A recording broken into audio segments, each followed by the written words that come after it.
Lee Kuan Yew was born to a wealthy Chinese family in Singapore. At age 19, Lee was greatly affected when the Japanese conquered and occupied his country. After World War II, Lee flew to Cambridge, England to study law, where he met his future wife.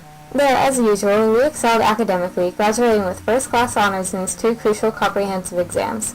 Instead of remaining in the UK, he returned to Singapore to be a lawyer. Only 1 month after arriving back in his home country, he held his wedding. He was employed by a law firm for a few years until he established his own called Lee & Lee. This name came from the fact that it was founded on a partnership with both his wife and older brother. However, his interests still lied in politics and the anti-colonial movement in Singapore.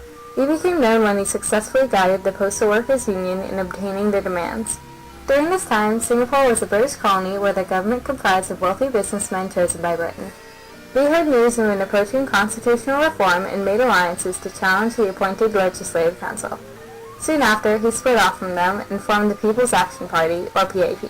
When elections came, the PAP only won 3 out of 32 seats, one of which was Lee himself. Ever since the Japanese occupation, Lee became determined to free Singapore from foreign rule. Lee is quoted, "I did not enter politics. The Japanese brought politics to me. The Japanese occupying forces were blind and brutal and made me, and a whole generation like me in Singapore and Malaya, work for freedom. Freedom from servitude and foreign domination. We decided that from then on our lives should be ours to decide, that we should not be the pawn and playthings of foreign powers." Lee was part of a group of politicians who negotiated with England to gain self-rule from Britain, but the attempts failed because of the British fear of communism. In later revolts, several members of the left wing of the PAP were arrested and imprisoned for promoting communist views. For the next election, Lee campaigned as anti-colonialist, anti-communist, pro-social reforms, and for eventual union with Malaysia. In the 1959 legislative election, the PAP then won 43 out of 51 seats. Even though they were the majority, Lee refused to form a government until some of their members were freed from British imprisonment. After they were released, he became Prime Minister and formed a cabinet. Lee had a 5-year plan to clear slums, build new public housing, give more rights to women, expand educational services, and industrialize. In 1961, the left-wing communist PAP members broke away and formed the Socialist Front Party. With this, Lee broke his last ties with communism. Lee entered Singapore into the newly created Federation of Malaysia. However, conflict arose between the Malays and the Chinese, leading to riots within the country. The Malayan government forced Singapore to leave the Federation, resulting in independent Singapore with Lee as its Prime Minister. Before separation, Lee was passionate about working out a compromise, but all his efforts were in vain. He was devastated due to the fact that he believed Singapore could not survive on its own. He recognized that the country lacked power, had a limited defense, and was surrounded by large countries that could invade at any moment.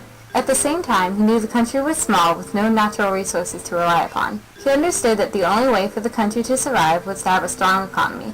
Lee worked to industrialize the country and turn it into a major exporter of produced goods by encouraging foreign investments. At the same time, he worked to secure labor peace as well as produce a higher standard of living for the working class.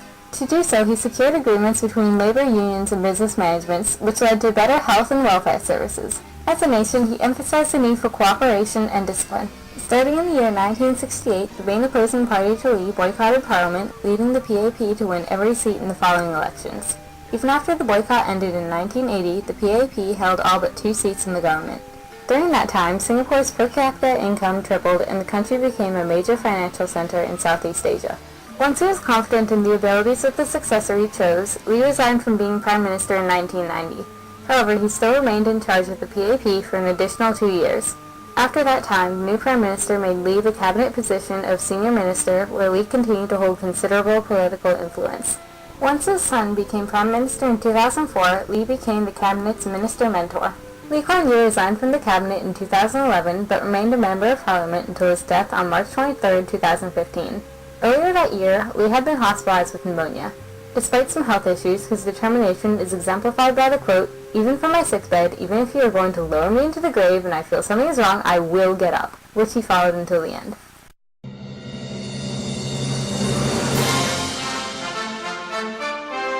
Lee Kuan Yew efficiently developed and strengthened Singapore in a short period of time through necessary authoritarian rule, and although other leaders have tried to emulate it, this method to success is not possible under all circumstances. Under him, Singapore followed Japan's export economy model and quickly became a major economic center, making it one of the Asian tigers.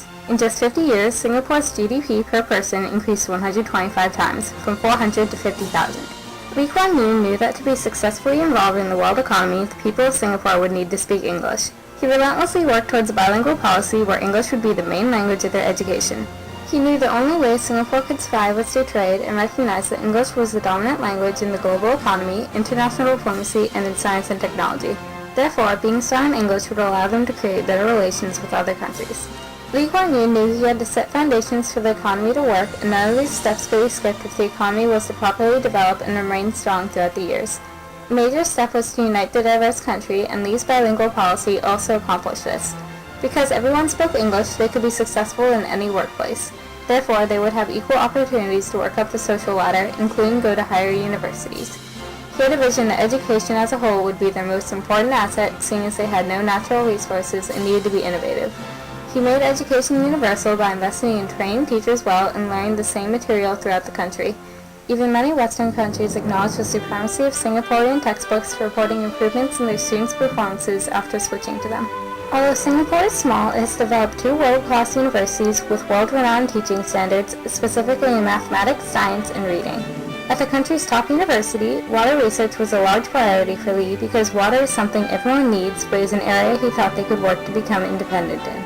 A good example of his emphasis on both the importance of education and water is his request to cover the campus walkways so that the hard-working university students could be protected from the hot sun while walking from building to building. His push for education better equipped Singaporeans and created a more skilled workforce. With more Singaporeans educated and Lee's industrialization plan creating more jobs, the unemployment rate decreased. The government of Singapore was undeniably successful in achieving its goal of improving its society.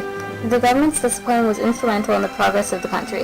Its involvement helped Singapore because it was able to consistently work to the end goal of improving the economy without slowing down because of corruption. In order to prevent corruption, Lee intentionally paid the government employees high salaries to lower their interest in bribes and as incentive for officials to stay lawful so as not to lose their valuable positions. Singapore was able to develop efficiently in areas that benefited the country as a whole because its leaders, who were focused on the good of the country, had complete control. The authoritarian rule allowed Lee Kuan Yew and other government officials to accomplish improvements faster because their decisions were not up for debate. This does not mean that an authoritarian government is the best choice for all countries. The intent of Lee Kuan Yew is not shared by all leaders around the world, and with alternative motives, the system can easily be thrown off track. Singapore's government was strict because it was working towards a specific goal and not using that goal as an excuse to control the people's lives. If a government is corrupt, it can be disastrous for everyone not directly benefiting from power. The leaders would be more focused on what they could get from the country than its development and the well-being of the people. A government like this is not united with its people because they have different goals, and therefore nothing will be strong enough to survive long-term. When harsh laws were put into effect in Singapore, the people chose to follow them knowing the government had their future in mind. It makes sense for Singapore to have banned littering and smoking, and in fact place heavy fines on them because they were making cities horribly unsanitary. What shocks most people is the ban on chewing gum, but after seeing it stuck to everything, it makes sense for Lee to have banned it because the Singaporeans had abused their privilege. All the rules were logical and have worked together to improve the standard of living by creating cleaner and more enjoyable cities. These strict changes created in the people a sense of higher standards for how their country should be. This led to them following the rules on principle instead of to avoid punishment. Therefore, the country has the possibility of becoming more lenient in the future and still be beautiful.